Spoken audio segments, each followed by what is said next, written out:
So, dementia, just a few bits of information. Basically, if you don't know already, dementia is a neurological condition. That means it's a brain disorder, and it's been known and recognised for at least 100 years. One of the things that hasn't really changed in that 100 years is that dementia is still irreversible and progressive, which means that at the moment we have no treatments for it. People cannot get better from dementia, and over time their illness will progress, so that eventually the majority of people who live for a number of years with dementia end up becoming quite dependent on other people for help with activities of their daily life and almost all aspects of their lives. And you'll realise that we have an ageing population, and so dementia in the last few years has become very much of a global issue. So for instance, in Canada in 2011, it was estimated that approximately 750,000 older Canadians were living with dementia, and by 2031 this is expected to double to 1.5 million, and that fits with the global predictions where the numbers are set to rise every 20 years, reaching over 115 million by 2050. So if you'd like to calculate how old you will be in 2050, the chances of being in that group are very high for most of us.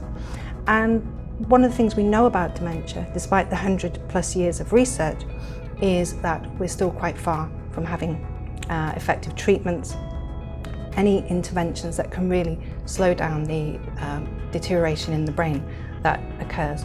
So what we really need to be doing as the numbers grow is providing better ways to help people live with dementia, because that's all we can offer for the foreseeable future. Now, with the growing numbers, you'll also realise that that puts a major demands onto services, especially as we've continued to use the same model of caring for people with dementia for a very long time. And so what we really need to be doing to deal with the rapidly growing numbers is both change the way that we deliver services to people, but also change our model, change our thinking.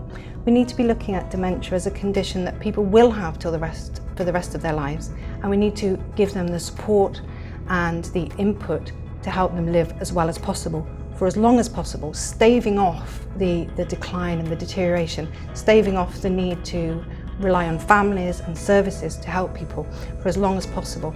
And we can do this through some very creative approaches to support people to maintain their activities, their functioning, their daily routines for as long as we can. And this brings me to the piece of work that I'm trying to get going here in Ontario Shores. You'll know from your knowledge of the hospital that this is a recovery-focused institution. And recovery is a model of mental health care that has developed within the working adult population. So it's very much associated with people who've been living for a long time with schizophrenia, depression and other conditions like that. What hasn't happened before is it hasn't been applied to dementia.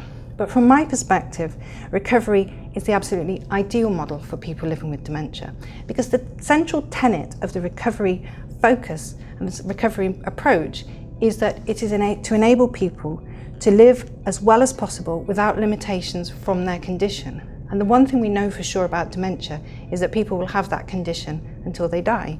And so we need to support them to live as well as possible without limitation from having that diagnosis. One further thing that it's important to keep in mind when we're thinking about dementia is that this is not just a condition that affects older people, and so we don't have to worry about it for many years to come.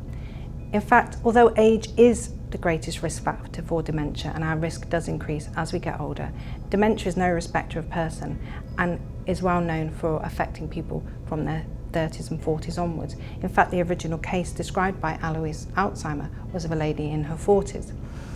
And for people who experience dementia at a younger age, it's often much more difficult to explain to families, friends and colleagues why they're having problem remembering things, having difficulties carrying out the job that they've maybe done for many years.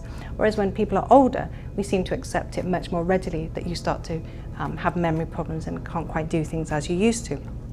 But for people who are younger and have what is called early or young onset dementias, the challenges they face are actually very extreme and pronounced. For instance, sometimes the person is the breadwinner and they may have to give up their job, they may have to give up driving, and these are all great challenges which are very difficult for people to overcome. So, for instance, a gentleman in his 50s who was diagnosed with early onset Alzheimer's, something that we have come so used to associating with older people. Where do you start to explain to your family and friends that you've just been told that you have to live with this for the rest of your life? These challenges are as important as the numbers of older people who are living with these conditions. Everybody who has a dementia diagnosis needs our help and support, and we really need to move quickly to start treating them and giving them the support and interventions they need to live as well as possible. This isn't something we can put off until it affects us as individuals. It's all around us now. It's affecting people that we know, and we need to get moving to challenge this and support people to live as well as possible. Connect with us on social media to learn more about Ontario Shores, and visit ontarioshores.ca for more information on our programs and services.